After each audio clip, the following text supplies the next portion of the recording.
Good afternoon mga kapatid. Ako si Lyn Olavario at ito ang Newsroom 5 Live. Napapanood tayo live sa www.news5.com.ph at pati na rin sa hashtag Newsroom 5 Live YouTube channel. Kaya subscribe na. Napapanood din tayo sa News 5 at News 5 Features Facebook pages. Ngayon, Chikahan Wednesday, kasama natin dito sa Newsroom 5 Talk ang basketball hottie ng Gilas Cadets, si Kobe Paras. Hi! Good afternoon, Kobe! Welcome to Newsroom 5 Live. Daming fans. Okay. Wow. Parang ano lang parang... Miss you, Kobe! Parang sa Meralco Gym lang naghahakot din ng fans to si Kobe. Welcome home. Thank you. It's good to see you home. Kobe, matagal-tagal ka nagstay sa America all by yourself. You're 20 now, right? Yeah. And you went to the States when you were 15. Ano yung mga natutunan mo doon that honed you personally and professionally? Kasama ba doon yung naglalaba ka na ng sarili mong damit? Can you tell us about yun, mga lessons mo I there? learned to be more independent, no? So being alone at 15 was tough. So I had a phase where I was homesick, pero I had to face it because there's going to be a time in life naman and you're going to have to face adversity. So at least at that age, binigyan ako ng chance ni God na, to be more independent. And, there are a lot of 15-year-olds out there nga na they don't have the situation I do. So yung ginawa ko na lang, I just made the most out of it. Ang hirap doon, living alone without, syempre without, hindi mauso yaya sa States, right? Yeah, hindi talaga. So you have to take care of yourself. Marunong ka na maluto, gano'n? Yeah, I love cooking. I mean, I've been telling this to everyone, so hopefully one day nga, di ba? I can be a chef or have my own restaurant. Gusto ko yung andaming dreams ni Kobe. Kasama nga din yung binabanggit mong fashion. Let's talk about that later. Pero yun, dun sa experience mo sa college, sa NCAA, with Creighton, with Cal State Northridge, for sure may napulot ka naman dun eh. I'm so sure. for sure. Ano yung mga takeaway mo from that experience? It's honestly just like for every Filipino, no? Sa college naman, it makes you work harder. Pero nasa dugo ko naman na maging hardworking eh. Because there are a lot of Filipinos here naman na to achieve what they want, they work hard. So that's yung dinagdag ko pa sa for myself is to work even harder. And there's a lot of temptations in college, so I learned to control myself. And at such a young age, swerte nga ako na I'm more mature about a lot of situations. At what point did you decide it's time to, call it quits, goodbye Cal State Northridge, and then at what point mo naisip na uwi na ako? Well, this is all last minute, no?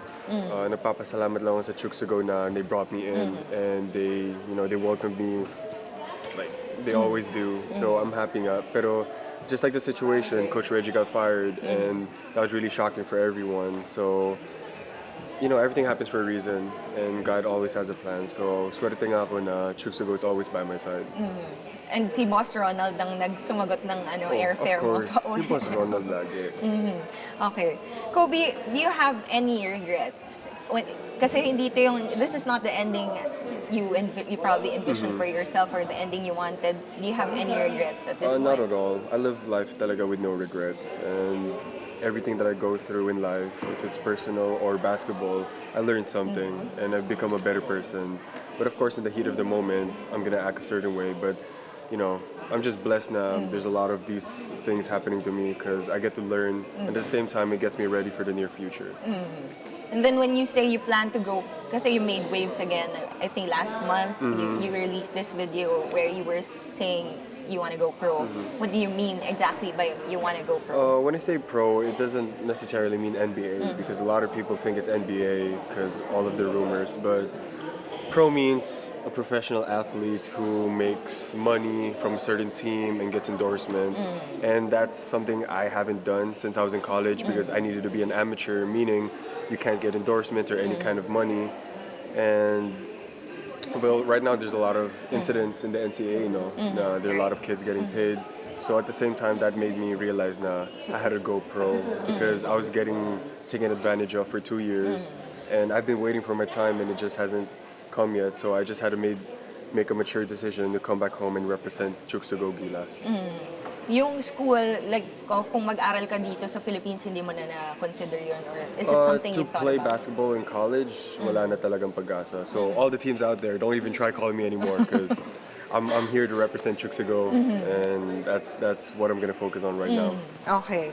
And then, syempre, ang daming expectation sa'yo pag uwi mo dito sa Philippines and syempre, dahil punta ka sa States, you were there for 5 years. Paano mo sinasagot yung mga questions? Anong mindset ba pag tinatanong kang ganun?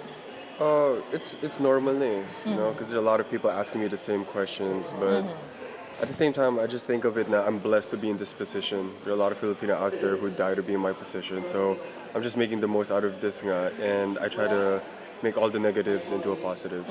So, ang focus mo ngayon ay national team. Nung nakita mo yung pangalan mo dun sa FIBA 23 for 23 pool, ano naisip mo na? I was happy, you know, because represent your country is honestly the best thing to do. And for me, it's even better kasi Chuksugo na tutulong sa amin, and I've been representing Chuksugo and Gilas for a long time, especially this summer. So I'm just glad na I was a part of the pool because there are a lot of athletes in the States that are kasama rin sa pool, and I know some of them. So I'm just happy na this team looks right. And lahat ng kalaban ko nun, or sa high school and sa grade school, para magiging teammates ko na rin. Sino-sino yung mga na-meet mo sa States, sa mga Phil foreign players na kasama sa pool? I've heard of Remy, but I haven't saw Remy yet. So that was tough, but I've seen him do a lot of good things. No. Napanood mo na siya? Napanood mo siya sa Yeah, States? because we have sa States, there's like tournaments for high schools and club teams, so I've seen him play naman there. Sina Troy Reck, have you met them? Dwight, I've met Si Dwight. Dwight, si Like I've Dwight. hung out with Dwight a lot, so he's a good guy. So hopefully nga, they may get to come here sa Philippines and experience the culture talaga. And sana makita ka namin sa 2023 FIBA World Cup 2023 lineup, di ba? 5 years down Yeah, the road. exactly. And yung pagsali ng Gilas sa Chukstogo Phil Oil Flying V Preseason Cup, yun na yung first step dun sa build-up, dun sa 5 years na yun. Ikaw ba excited ka personally for that long road for that 2023 World Cup? Yeah, because it's a process now. You always have to work for whatever you want in life. And ito naman, it's a team sport, so we all individually have to work and, you know, come as a team. And bago lang tong team na to eh. I've just practiced with them for 2 days, 3 days. So I'm just excited nga na kasama kami sa Chooks to Go Field Oil because that's a great way to get the team chemistry. And we're going up against college teams. So of course, each and every one of us parang, kailangan natin talunin kasi we want to be the best. So I'm just glad na kasama nga kami dun. And exciting yung prospect, you will be teammates with Richie. You'll be Yeah. playing against third year. Yeah, Diba? I know. Okay. And then, so, nasa isip mo pa ba na bumalik sa States? Yeah. I mean, I fell in love with LA. It's basically home for me. But as of now, I really want to focus here sa Chooks to Go Gilas. Kasi nga, they give me an opportunity. So in the near future, maybe. But as of now, dito When you muna. say go to LA for vacation lang or ano? It's basically my home now, because I've been there for like 5 years. So when I go there, it's just like when I come here, because You have two homes. yeah, I have 2 homes, you know. So I'm just happy nga na I have LA in here. Okay. And then, official na nga nilabas yung lineup ng Gilas Cadets and nagpa-practice na rin kayo. Kamusta yung, well, it's too early, but what do you think about the camaraderie It's of good. the We have a team? lot of great players now. Sa tingin ko, this is like an all-star team kasi nga, this is like the best of each team. Yung kulang lang talaga sa amin is chemistry, but of course, that's gonna happen through practices and games. Have you ever played with or met Kai Soto personally? No, I haven't, but I try to help him move to States, but that's not gonna happen. So I'm here to be his teammate now and to represent the country, so I'm gonna focus on that. So that should be exciting, Kobe Oh, and yeah. Kai, right? Exactly. And then sinabi nga ni Coach Tot dati, ikaw yung face of the youth brigade of the Yeah. national team, diba? Tapos meron tayong 7-footer and Kai Soto. Exactly. So very exciting. So syempre malaking factor sa pagbalik mo yung Chooks to Go kasi yun nga nakausap natin si Boss Ronald and todo suporta siya. What made you say yes to be part of to play focus on Gilas for now? Well, last summer, no, Boss Ronald helped me talaga to come here to represent the country for the 3-on-3, the Jones Cup, and the SEA Games. So nagpapasalamat talaga ako sa Chooks because without them, I probably wouldn't even be a part of those teams. So of course I had to say yes because they already helped me before, and now I want to help Chooks to Go and Gilas. Dito naman sa Phil Oil and whatever tournaments we have. Tapos may 3-on-3 World Cup pa tayo sa June. Exactly. So there's a lot of tournaments coming, so I just can't wait. Right. Ilang araw ka na rin nandito and I'm sure na miss mo si Andre. Kamusta na yung bonding moments niyo so far? Although nakikita ko sa IG niya yung mga, sa Instagram niya yung mga bonding niyo. We just go out, go with old friends and just hang out. It's hard kasi artist na rin siya and he's always busy. So we just have to, plan whenever we're gonna hang out because we're basically grown-ups already. We both basically work. So ngayon naman, we just make the most out of the time we have. Pero nakikita ko rin siya bumibisita sa mga tune-up game, practice, Oh yeah, of and course. Gilas. Kasi ganun naman kami. Siya naman pag sa dilig, pag may laro, manunod din ako. Ang sweet But, yun naman. I mean, that's just his brothers. Yeah. Too. And then, when it comes to your decisions naman, paano ka naman ginaguide ni Coach Benji? He's there as a father at the same time as a friend. But there's a fine line there naman. So now I'm 20, I make my own decisions now, and he's just there to support me and to guide me and to just give me advice. Sabi nga ni Coach Benji, parang ang difference sa relationship niyo ngayon, para na kayong magkabarkada. Yeah, exactly. I mean, it's through, what we went through as a kid, and of course, when I left, going to the States, that's exactly what happened to Andre and I, Kasi before I left, parang magkaaway pa rin kami. But that made us realize na the distance really affected us. So it just makes sense na to make the most out of every day. And why not be friends with your brother and your dad? It's like the best relationship you can have. And tapos anong sabi sa'yo ng dad mo nung point na, yun nga, you wanted to, say goodbye na to season? He understood because my dad played college and alam naman niya yung difficulties of being an athlete and a student athlete. So he understood and he just supported me all the way. Speaking of Andre and Coach Benji, syempre nasa showbiz sila. Ikaw ba interested ka din, no? Naiisip mo ring pasukin yung showbiz? As of now, di talaga eh. But just like what I said before, if the offer is high enough, then I'd do guesting. Pero I'm not as good of an actor as they are, and I'd rather stay in my lane and play basketball.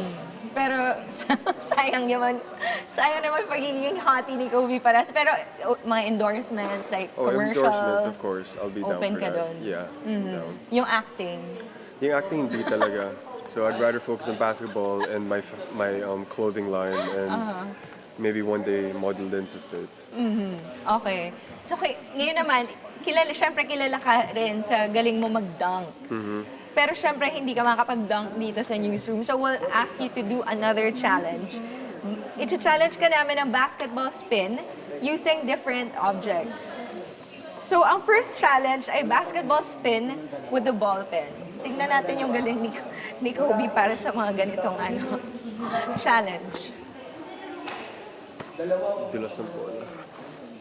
Hinahintay namin yung magpapadala. Be, Sereno. I can't do it with this ball. Hindi kaya? This ball is beat.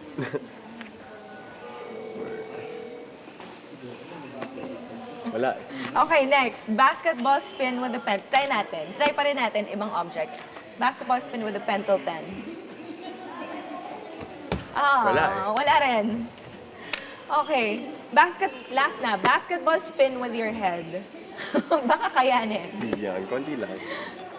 Okay. Game na game naman si Kobe. Ito naman, we want, of course, I'm sure your fans want to know more fast facts about you. Okay. Bundok o dagat? Dagat. Aso o pusa? Aso. Fruits or vegetable? Both. Both. Coffee or milk? Coffee. IG or Twitter? IG. Chicken or beef? Siyempre, chooks to go. Masarap kasi kahit walang sauce. Galing, di ba? Shorts or pants? Shorts. Mestiza or morena? Mestiza. Long hair or short hair? Kahit ano. Sunrise or sunset? Sunrise. T-shirt or sando? Sando. Boxers or briefs? Boxers. Boxers. Okay, girls, alam niyo na. Kung di ka basketball player, ano ka ngayon? Entrepreneur. Entrepreneur, okay. Napansin namin din na gumanda yung katawan mo dun sa pagbalik mo dito. Kasi umuwi ka naman din once in a while, di ba? Yeah. For mga Gilas tournaments. Gumanda yung katawan mo.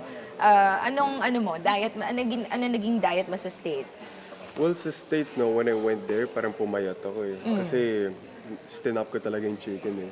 Kasi nagmamanok lang talaga ako pag nandito ako eh. Kasi gusto ko talaga yung chooks to go eh. Sa States kasi wala nun eh. Wala Kaya pag nun. nandito ako, maganda talaga ang katawan ko. Kaya ako nagpapasalamat kay Boss Ronald tsaka sa chooks to go eh. No? Kaya ang ganda ng katawan ko sa diet eh. Ang galing talaga. Talaga nagmana kay Coach Benji. Ang galing sumagot. Workout routine mo to have a good body. You just gotta stay consistent because there are a lot of people out there na parang you can work out once or twice a week, but it needs to be like an everyday thing. It needs to be like brushing your teeth, fixing your bed. It needs to be a part of your daily routine, no? Kasi nga, you gotta take care of your body, and it's just like reading a book. That's how you take care of your mind or doing homework. So, I think that's it. Just being consistent. So everyday ka nag-workout kahit nandito sa Philippines? Well, as of now, medyo may jet lag pa ako. So right now, I'm not really working out. I'm just working out with the team. And besides, condition ka naman dahil ano na eh, tuloy-tuloy na yung games, di ba? Yeah, Sa it's Phil gonna Oil. be a long run. Right. Into business ka na rin, you said, kung hindi ka PBA, kung hindi ka player, sorry, hindi PBA, kung hindi ka player, basketball player, entrepreneur, you'd probably be an entrepreneur. Tapos nabanggit mo rin sa amin na you're into fashion. Tapos kanina sinabi mo rin you want to be a chef. Yeah. Ano yung mga ideas mo? Well, as of now, I dropped my clothing line. So it's, for all you guys out there, it's KobeLorenzoParas.com. So it's basically right now merchandise, but I'm moving up to high-end fashion because that's the end goal for me is high-end fashion because ever since I moved to the States, my eyes just opened up and I just fell in love with fashion the way I fell in love with basketball. And being in LA, every day is like a fashion show, basically. So I just fell in love with it and right now I'm just glad now I'm taking this path now because parang lang ginawa ni Daddy with showbiz and basketball, I'm gonna do the same with fashion and basketball. Talk about your style. Paano mo na-define yun? Parang paano mo nahanap yung, eto yung style ni Kobe? It's just being comfortable and different because I just don't like being basic. And ever since I was a kid, my dad, Andre, my parents would make fun of what I wear. So Right talaga? that's- Bakit? Not really make fun, pero pinapagsabihan lang ako. Because it's just different. It's, because knowing if you're a Filipino, you gotta dress a certain way, you gotta speak a certain way, you gotta do Okay. stuff a certain way. So when I moved to LA, I learned freedom of speech and just freedom of everything. So the way I Including dress, the way you dress. oh yeah, exactly. Like the way I dress is basically who I am as a person. People may think na masungit ako, but that's just my face. Pero if you get to know me, my personality is how I dress up. But this yung inspiration mo to, yun nga, to venture into fashion, saan mo nakakuha? Sa LA talaga? Sa LA talaga, just being there because people there are honestly weird and different. And that's just something I really connect to and I just fell in love with it. It's like when people say if you fall in love with something, just go for it. And that's what I did with fashion. Okay. How about yung chef, yung chef plans? Well, yung chef, mahirap na yun, no? Because I'm focused nga sa basketball. I'm like, too tired. But I'm still down to have my own restaurant. Kasi yung chef naman, you're basically cooking. I'd rather have my own restaurant and manage that. Pero, so, you cook when you have time. Yeah, when I have time, I cook. Ano yung mga favorite mong lutuin? Masarap yung linluto kong beef salpicao. Pero yung manok talaga, di ko kaya eh. Chooks to go lang talaga yung gusto kong manok. Trinay ko talaga gawin yung ginagawa hindi ko talaga. Hindi mo makaya. Hindi mo makopya din. Hindi talaga. Chooks to go talaga. chooks talaga. Okay. Kobe, may gusto ka bang, do you have activities that you want to invite the viewers to? I just want to invite all you guys for the Chooks to Go Flying V Cup, and I hope to see all you guys there and to support my team. This is going to be a great run for us for our upcoming tournament, so I hope to see all you guys there. Any sponsors that you want And I to thank? also want to thank Boss Ronald and Chooks to Go for always helping me and Gilas Pilipinas. Message mo na lang sa mga Gilas supporters. For all the Gilas supporters, thank you talaga. I'm glad na I'm here and I can be able to help the country. So just please nga, supportin niyo po kami and Chooks to Go. Alright, thank you for being with us this Thank you. afternoon, Kobe. Maaari Instagram account for those who haven't followed you yet. My Instagram account is _Coco Paras. It's the same with my Twitter. Alright, you can also follow me on Facebook, Lyn Olavario, at nandun yung link sa aking Twitter at Instagram account. I-follow nyo rin kami sa at News5 Features. At if you missed this episode, or if you want to watch this episode again, you can watch this episode on www.news5.com.ph at pati na rin doon sa Facebook ng News5 at News5 Features. Meron ka bang Facebook? Parang marami kang mga... I have a lot of fake Facebook, but I just made one, but I honestly don't know how to use it. So yung I don't know. yung mga accounts na iba, hindi It's sa'yo just- yun? Yeah, it's not me. But I have one. But I Na just don't know how to personal? use it, yeah. Oh, na personal. Pero yung mga maraming followers sa Facebook, hindi kay Kobe. Okay. Maraming salamat mga kapatid. Ako si Lyn Olavario at Newsroom 5 Live.